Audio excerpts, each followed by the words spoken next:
Vous avez vraiment que ceux qui vous allez de groupe, moins de 5 000. Vous avez repoussé M23. Bon, les Congolais ont compté plus de 100 000 éléments. Vous avez repoussé M23. Tout ce tamboli contre Kagame. Contre Kagame, contre agression. Je crois que mon tambola contre Félix, mon couloir de libérer Est. Bonjour, je suis Raphaël Walukonka.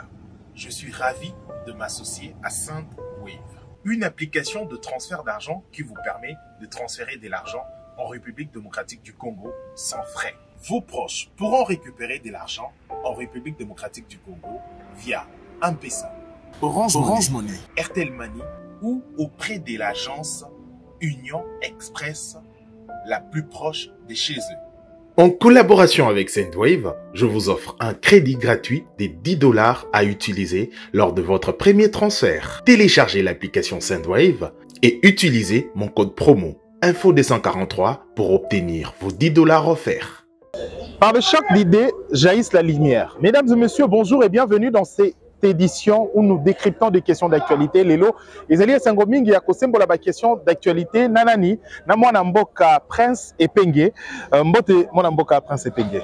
Mbote ndeko. Mbote merci pour l'invitation. Alors, Congolais de partout, Ozali cadre ya SID, parti à opposition, Toko Kenena Maponami, Toskali na Mikolo ya Kotanga Pona Maponami. Est-ce que le climat électoral est pour rassurer Bino que les bonnes élections vous a tenues le 23 décembre? Non. Climat est morose. On aura tout sauf des bonnes élections. Mais na kozonga mo moke sima pona ko rectifier na mona ke to bosalima moke na li président il y a Action pour la démocratie et le développement Congo ADD Congo en sigle pena ali un des porte-parole et à coalition la Muka plutôt voilà donc cadre na la Muka loba na yo était na motuna na yo maponomi makoleka na mabe pe soki to kobika ka boye ba élection ekosuka mabe ndenge bakina bakolobaka mokolo moko esenge et risquer aller dans l'économie wana parce que toutes les conditions ne sont pas réunies pour l'économie masala malamu. Mais maponami yango boboya ki yango avant mais après bondimi lelo kokene na maponami o binombo koloba déjà que zali mabe. Et quels sont les éléments au lelo et ko Sabino assurance que les élections rosala élection moko ya malamu to élection rosa ezali mabe. Quels sont les indicateurs négatifs au bokomona? Kopé sa ba condition pour na ko participer na ba élection et ko l'accepter que bolobi non na ba élection.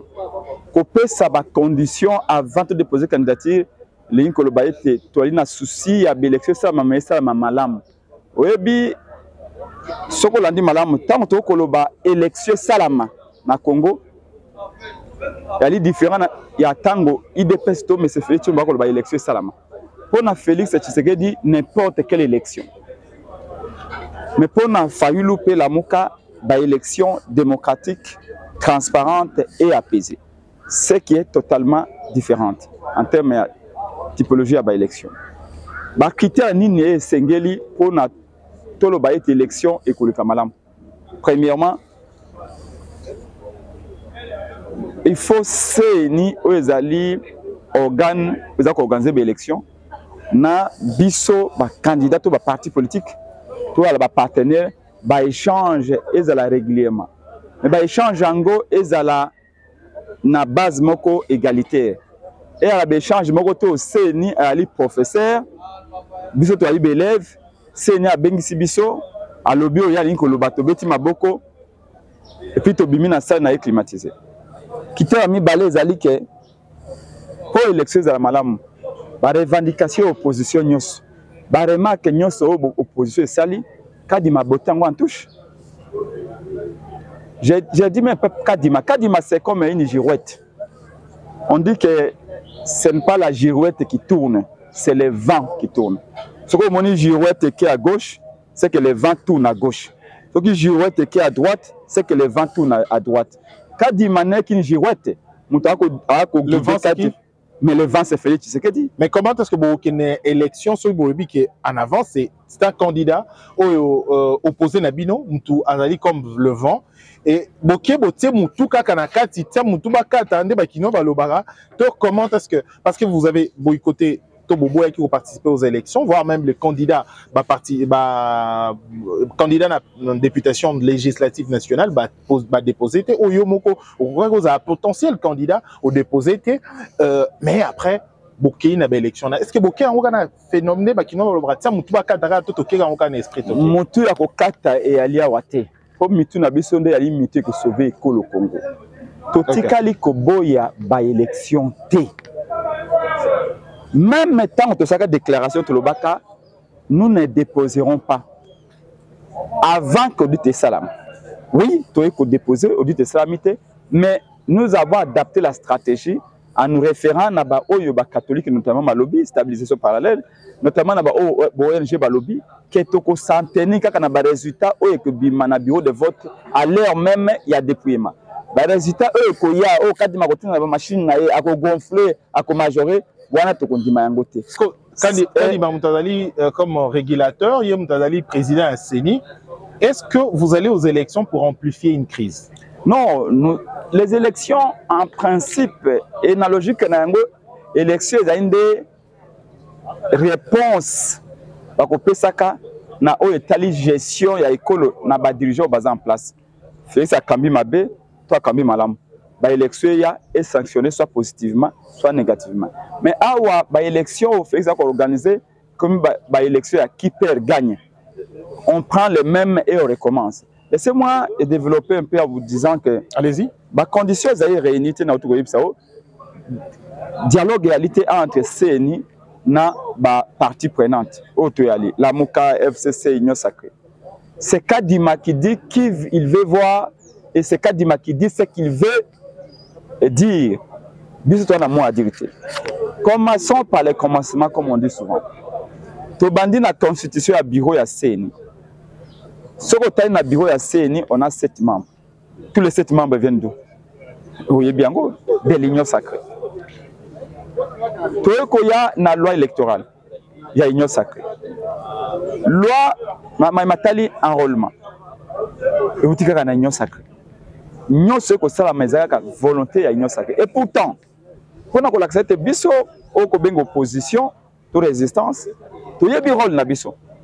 Donc tu proposes ka ndeni tout ça la CNI, l'organique c'est la CNI. Tu proposes ka projet il y a opération il y a enrôlement. Tu proposes quand même un projet à cartographie électorale. Tu biso tu bien sauter ma candidature na biso yango. Maintenant, Banga Monis va faire sa candidature bango, connaît les meilleures lois possibles, les meilleurs projets de loi possibles ou propositions de loi possibles pour une élection à 2023 et la différence est différente dans 2006. Malheureusement, 2018, malheureusement, Félix Tshisekedi de la hauteur de yende mpepe.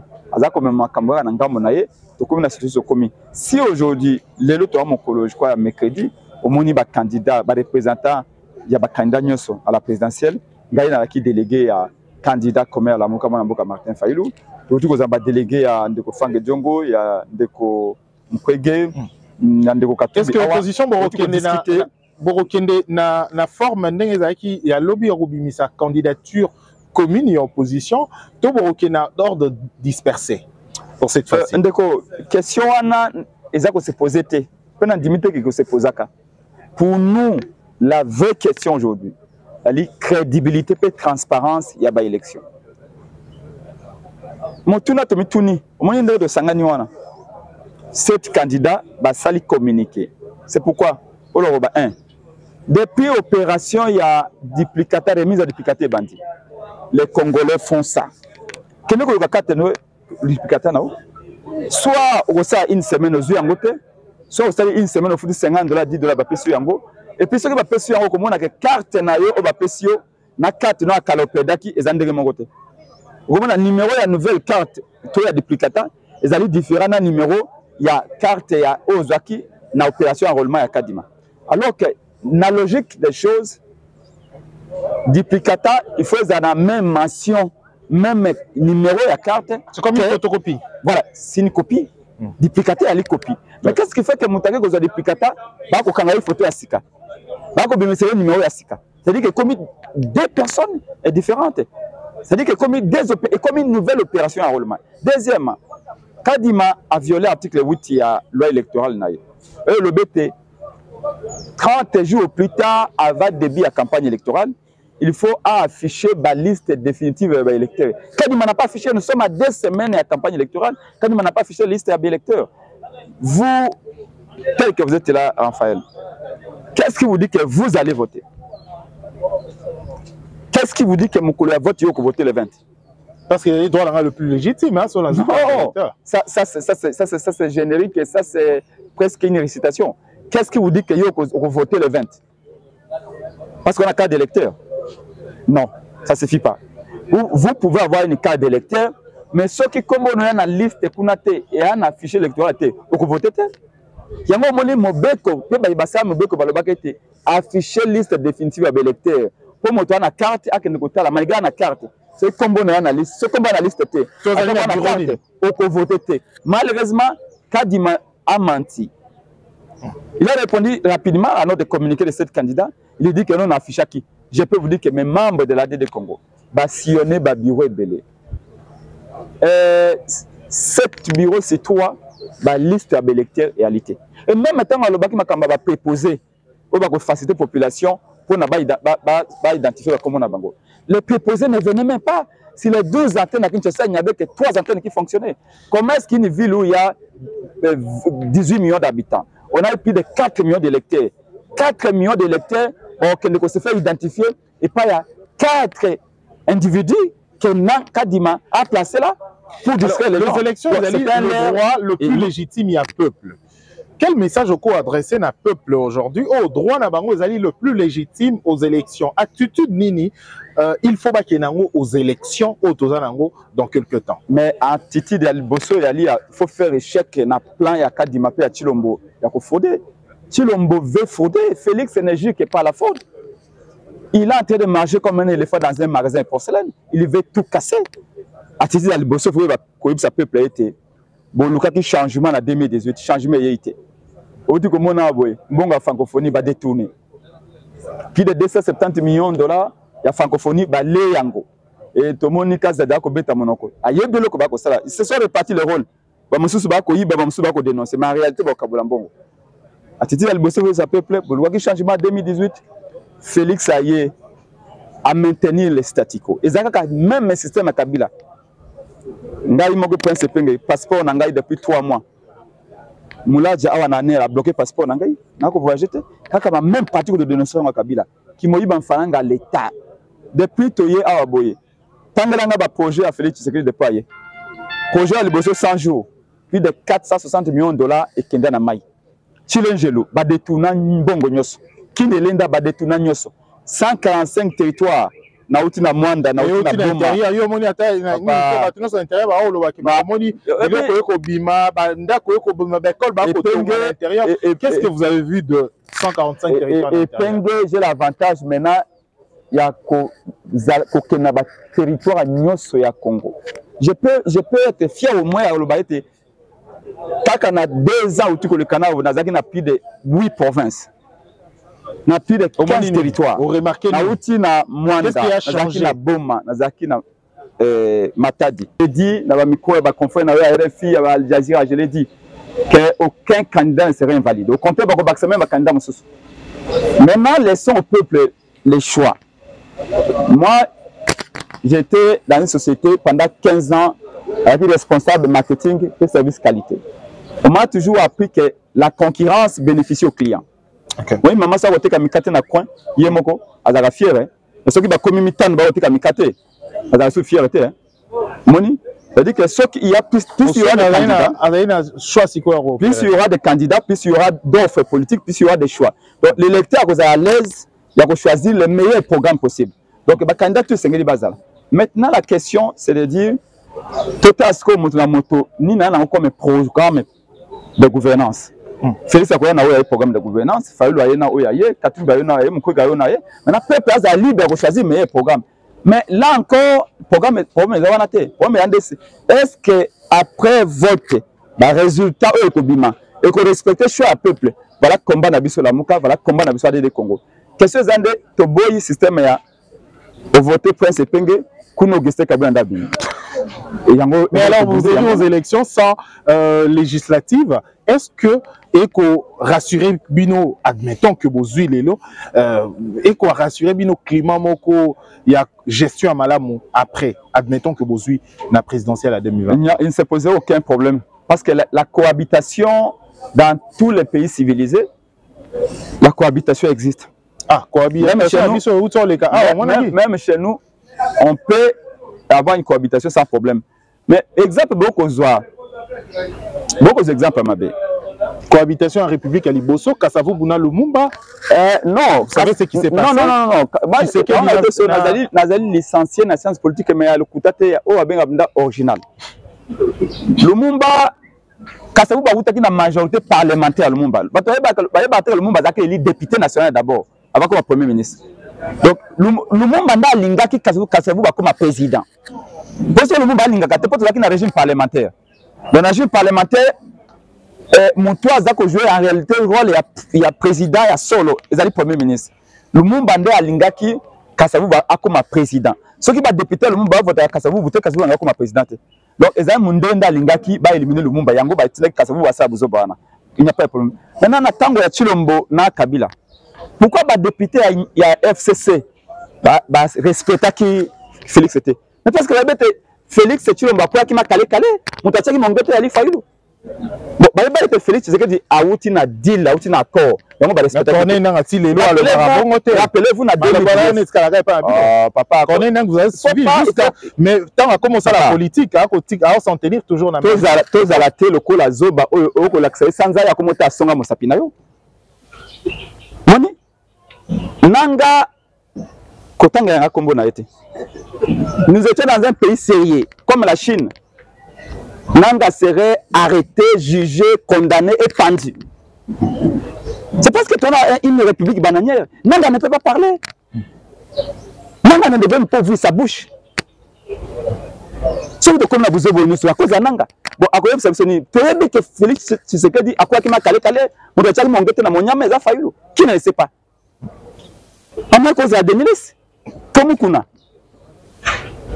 Ici, la question n'est pas là. La question est de dire quel est l'homme de Dieu. Et moi, je suis l'homme de qui? De Dieu, on a serviteur de Dieu. Ah, tu captes le quoi? Et ce que nous sommes en train de vous dire, c'est que ce qui fait, c'est qu'il va respecter qui était, parce que vous parlez de la cohabitation. Exactement. Rappelez-vous, en 2019, débat dans le Parlement, dans l'Assemblée nationale, un député de l'Union sacrée avait dit que Félix Tshisekedi signe les ordonnances inconsciemment. Rappelez-vous, Jean-Marc Kabounda Silikaka à l'époque. Il dit tu ne peux pas traiter le président d'inconscient. Comment est-ce qu'un député peut dire des choses comme ça envers Félix? Et nous avions dit que c'est parce que Bayebi et c'est que Félix Agouti. Mais ce qu'il fallait le hasard élu par le peuple congolais. Même le député a manqué de respect. Azate. En réalité, papa, pour respecter. Ce qu'il fallait le attaque le député. Mais il fallait avoir une décision que le président lobby n'a qu'au bout de salaire à policier na $500. Député ou pas peuple Yango. Ce qu'il fallait lobby qu'à partir de là, on a un banda tina katanga pour faire tous des enclavés mboka. Député ou pas peuple conscient ko yango. Alors ce qu'on moni ba boya ki Félix c'est parce que Félix a kende ko fuka malakinga kati Kabila mutabimisa qui est. Yango moni ba Kabila ba tout ça qui était. Mais cohabitation c'est normal. Je suis politologue, c'est un régime normal, c'est une manière de gouverner normale qui ne posera aucun problème. Et il faut savoir aussi, ça c'est la réalité, que la fonction la plus importante dans un pays, c'est, excusez-moi, mais fonction président public. Parce qu'on a donné trop de pouvoir à président. Pour moi, Prince Epenge, quand je serai au Parlement, on fera en sorte qu'on puisse réduire le pouvoir du président. Parce que même aux États-Unis, tu sais pourquoi on a mis un système d'élection de grands électeurs? On va commencer à enseigner ces choses-là. C'est parce que les Américains ont évité qu'un jour, la population par il amène à la présidence un fou. Oui, c'est comme ça que les Américains ont dit non, non. On ne veut pas que la population pour la présidence. On n'a jamais connu un. Non, non, je vous dis. Je vous dis pourquoi les Américains ont dit que un système de grands électeurs. Ce que la population a poni grands électeurs. Les grands électeurs, il peut y arriver un jour que les Américains va poni grands électeurs, pour éviter qu'un jour, d'ici peut-être 30 ans, bana na biso qui bazar clairvoyante, ba ko tia un fou à la présidence. Alors, parlons de la situation sécuritaire, il y a beaucoup de aperçu Nayo, la situation sécuritaire aujourd'hui. Écoutez, elle a toujours tendu na Est et Ambo Cannabiso. Quel est votre aperçu dans ma communion sur le canal Est et Ambo Cannabiso d'abord? Bon, il faut dire, Olanda qui député Nabiso et à Goma, Jean-Baptiste Kassekwa, avant-hier, dit que Goma est sous surveillance à 1,23. Goma est menacé. Nous, dans la Mouka, de Congo, on a toujours soutenu l'armée. Parce que l'armée est à mototé. Kabila a cancellé la commune Zambaboy. Accueilli. A tiki armée. Mobutu a accueilli a tiki armée. A moni bato a idée, c'est pas que le bateau a armé. Armée est à binoté. Donc, on a lobby au tiki armée. Dans 4 mois, Félix Tshisekedi Toko ça y bye bye. Donc, ça y est, c'est une opposition. Donc, armée kotika Toko soutenir l'armée. Ce qui choque, c'est que les lots na Kivu armée zakubunda soute comme des wazalin zakomobunda. C'est grave parce que c'est un groupe armé aux aides reconnu par l'État. Et mon collaborateur en a un 23 autodéfense. Ah bobé en autodéfense. Mon copain ba ko balola mando qui envers le gouvernement, bobé en autodéfense. Donc normalement on ne devait pas accepter ce type d'histoire. Même si nous louons il faut on a bango pour na ko bengana ba Rwandais, c'est une bonne chose. Mais ça reste quand même un groupe non contrôlé par le gouvernement. Voilà. Mais si vous allez à Soya patriotisme. Non, sur ce, je vous dis que l'un n'exclut pas l'autre. C'est une bonne chose. Mais n'oublions pas que Ouazalendo, l'armée congolaise. Posez-vous la question, que fait l'armée congolaise en ce moment-là? L'armée congolaise a observé cessez-les-faits. Ah ben pourquoi on observe cessez-les-faits? Sur le plan diplomatique. Non, mais pourquoi on observe les cessez-les-faits? N'est diplomatique, on a besoin qu'il y ait résolution il y a Luanda. Est-ce qu'il faut observer, continuer à observer les cessez-les-faits pendant que le 1-23 a tiré toujours à ouvrir les faits sur la population? Est-ce qu'il faut continuer à observer les cessez-les-faits? Je crois que Moutouna a une mauvaise personne. Qui est la présidence Kotuna Félix. Qui t'a décrété cessez-les-faits? L'Indien a basé le bureau, le chef d'État africain, Bozaba, hypocrite à Liboso, il y a Zanakat. C'est lui qui a ordonné cesser les faits. Vous avez vraiment que ceux qui ont de groupe, on a moins de 5 000. Ils ont repoussé par M23. Bon, l'armée congolaise a compté plus de 100 000 éléments. On a repoussé M23. On a un budget de 16 milliards, encore que le budget apparemment un budget imaginaire. Ouazalendo a un budget à combien? Comment Ouazalendo doit repousser l'armée dans un budget qui n'existe même pas, mais Bissot avec plus de 100 millions d'éléments, plutôt 100 000 militaires, plutôt, on n'a pas de 130, 135 000, mais 150 000 éléments. Donc, on repousser Ouazalendo. Avec la nouvelle recrue, 40 millions. Je vais vous dire une chose. Tout ce tamboli contre Kagame. Contre Kagame, contre agression. Je crois que mon tambola contre Félix. Mon couloir pour libérer Est. Et il devient un problème pour la Est. Félix Tshisekedi a fait partie du problème. Comment ça? Étant chef de l'État, il a un effort à faire. Comment ça se fait?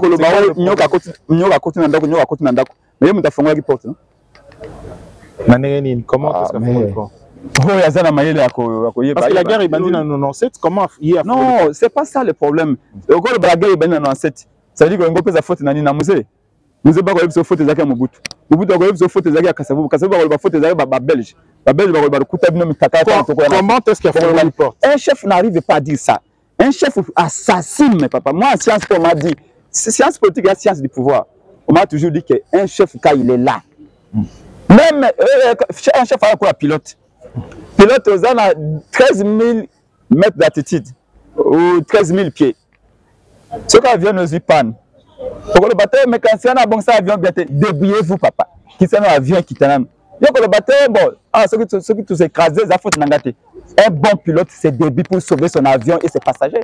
Malheureusement, Félix Tshisekedi est autodidacte. Merci, mon amboka, Prince Epenge. Il y a une vérité, mais malheureusement, il y a une vérité. Vous avez une et ça, et puis, ceux qui dépassent na batunaye, bazwa ka ba remarque na biso, ba critique na biso. Le Félix Angaga échoué nga échoué le loté. Tango makamba francophonie yo eke banda awa boy. Et penge na ekana TV na bi massa Félix Tshisekedi o ala DJ na Suisse. Il y a tête à la francophonie. En premier président de Chio. Premier directeur Chio. Alors DJ. Ils ont bêté, ils ont salanaï. Bah que web sanga babi molo ba peuple prince penge. John a détourné mituka mi balé. Na lobe on a télévision. Chio a détourné ba mituka. La francophonie à 400 frontières nini. Ba ko kabisote o epenga za motema mabe aza tribaliste ina fayulo. Le soki wapi. Kazadi na lobete 278 millions de dollars.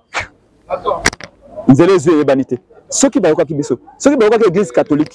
L'église catholique il y a enrichissement illicite dans le programme il y a 100 jours dans le cabinet de Félix Tshisekedi. Kabula Lobio, Ambongo, Asala, Atika Politica, tout ça. Il y a des ONG qui ont dénoncé ici Chilengelou. Chilengelou va couper en faranga. Va critiquer. On ne va comprendre. Non, Bolingi Bisote, Bolingi de PST. Le Chilengelou,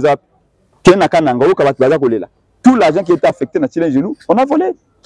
Alors, moi, Namboka, Prince Pengeto comme Nasuka, et le Rassou Roque, ça va comme Nini, Bakolandabiso sur 10e rue télévision, Congo Web Télévision. Vous avez la possibilité, Olandabiso en continu, allez-y sur Internet, sur Info 243, sur Facebook et YouTube. Olandabiso, moi, Namboka, Prince Pengue, porte-parole à la Mouka, Tokum Nasuka, et le Nini Roque, ça va comme Mani, Ponako, théâtre d'édition Nabisha Lelo. Et le je ne peux pas dire ici que Félix Tshisekedi devait la décision du Congo. Je ne dirai jamais ça. Félix Tshisekedi a été mon président au sein du rassemblement de l'opposition. Rassemblement de force acquise. Si je l'ai accepté au rassemblement, je peux l'accepter à la tête de l'État. Pourvu que, tant que à la tête de l'État, est venu dans Sali. Projet il s'est entouré de qui? Mais quand je vois ses idées, quand je vois ses programmes, je vois son entourage. Kabila le bagage était à 15 personnes changé Bokate. Il y a trouvé tous les Kabilistes à bord changer à Bomboka. Quand je vois comment ça m'a Kamunanko, quand je vois comment il a tenté de mépriser l'opposition, rejeter toutes les propositions pour dire Félix Tshisekedi n'a pas été savant. Tant que vous avez un rassemblement, il savant. Mais aujourd'hui, j'ai l'impression qu'il se comporte comme un savant. Il s'est dit savant. Il ne l'est pas, il ne le sera jamais. C'est que nous voulons à comprendre, à Talasima. L'élection Zakoya, moi je vous le dis. Ce que l'élection est qui madame. Bisso, le baki makamana bisso, excusez-moi. Bakanda Fayulu, to boya ki élection te. To le baki to poser ki ba condition. To que déposer ba candidature, ba lobi na bisso to déposer te délai l'équipe. Yango ba préjudicer bisso. To sengi ba fongola bisso ba bureau. Félix Tshisekedi lobi na kadima ko fongola bureau te. Bakanda Fayulu ba déposer te. N'a pas de problème. On n'en mourra pas. Ils ont qui au délai qu'avant. Oui, mais Kadima peut a violé délai article 8. Il y a loi électorale. Olé a publié liste électorale, a publié en côté délai indiqué. Bolobi n'a Kadima au l'équipe délai a publié liste électorale. Namoni mon candidat comme le biso ba candidat le bio mais obi que précieusement makasi ba opération bezo ki l'état. Mais nous pour déposer nos listes ba candidats députés nationaux provinciaux, Bolobi on a retard pour déposer dans l'état, mais ba zango yate. Mais lui Kadima lui viole sa propre loi électorale. Là, vous n'en parlez pas. On a de quoi Kadima peut violer mon article 8 le bin publié liste définitive à l'électeur au plus tard 30 jours. 2 semaines avant de la campagne à publier Kakate. Mais biso, tu as arrêté à une semaine à le bureau à cause de la liste na bisoté. Nous voulons que l'élection les Kamalam article Kadima libre. Ce qui a gagné par l'élection. Il a un avantage d'être au pouvoir, d'avoir l'argent de l'État. Mais pourquoi a-t-il peur des élections? Nous, on est confiants avec notre candidat Fayulu. Ses valeurs, ses capacités, son projet, donc Vandango. Dans la mesure où ce que l'élection est crédible, ce que l'élection est transparente, nous allons accepter la défaite. Mais nous savons que Fayulu va gagner. Mais si Félix Tshisekedi s'hazarde en passant en force, comme il a été de préparer, je vous le dis, que personne ne laissera faire. Et il n'y a pas que nous. Il y a tous les Congolais qui disent que Tolembi va faudre. Malheureusement, il est en train d'imiter Kabila, alors qu'il avait la mission de sauver l'honneur de son père, de sauver l'image de son père. Quand Tshisekedi Etienne ou Amulumba, paix à son âme, c'est vieux qui nous a monté le combat. Ici, Kazali, alors que moi, on a comme organisé va faudre. Au papa n'a dénoncé qui t'envoie Kabila. Dites-vous quel est cet enfant qui honorerait, qui rendrait service à son père dans ces conditions-là et en agissant ainsi. Merci Mwanamboka, Prince Pengena, pour rappeler Azali, porte-parole, il y a parti mouvement et opposition, la Mouka. Merci pour votre disponibilité. Merci à Mbakongomani Bolanti de partout. Tokutani prochainement pour une édition Moussoso. D'ici là, portez-vous bien. Au revoir. Merci beaucoup. Bonjour, je suis Raphaël Walukonka. Je suis ravi de m'associer à SendWave, une application de transfert d'argent qui vous permet de transférer de l'argent en République démocratique du Congo sans frais. Vos proches pourront récupérer de l'argent en République démocratique du Congo via M-Pesa, Orange Money, Airtel Money ou auprès de l'agence Union Express la plus proche de chez eux. En collaboration avec SendWave, je vous offre un crédit gratuit de 10 $ à utiliser lors de votre premier transfert. Téléchargez l'application SendWave et utilisez mon code promo Info243 pour obtenir vos 10 $ offerts.